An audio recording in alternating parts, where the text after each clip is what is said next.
کربلا میں نبھانے چلے ہیں، ملے گا نہ تاریخ میں ایسا غازی، لگا دے جو اولاد کی جان کی بازی، ملے گا نہ تاریخ میں ایسا غازی، لگا دے جو اولاد کی جان کی بازی، دکھائے کوئی ان کے جیسا نمازی، دکھائے کوئی ان کے جیسا نمازی، جو سجدے میں گردن کٹانے چلے ہیں، محمد پہ سب کچھ لٹانے چلے ہیں، حسین آج سر کو کٹانے چلے ہیں، بڑے ناز سے جن کو پالا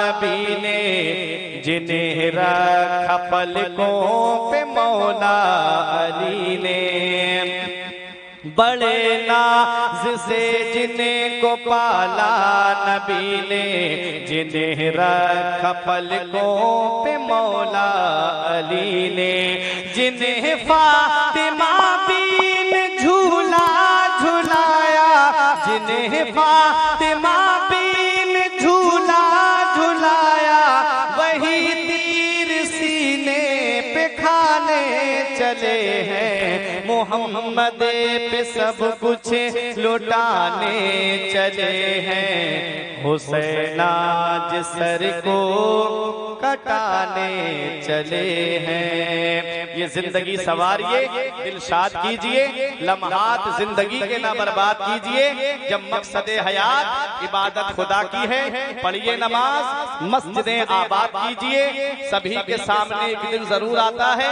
یہ حسن فانی ہے لیکن غرور آتا ہے، کسی کریم سے پاؤڈر سے کچھ نہیں ہوتا، نماز پڑھنے سے چہرے پہ نور آتا ہے، کسی کریم سے پاؤڈر سے کچھ نہیں ہوتا، نماز پڑھنے سے چہرے پہ نور آتا ہے۔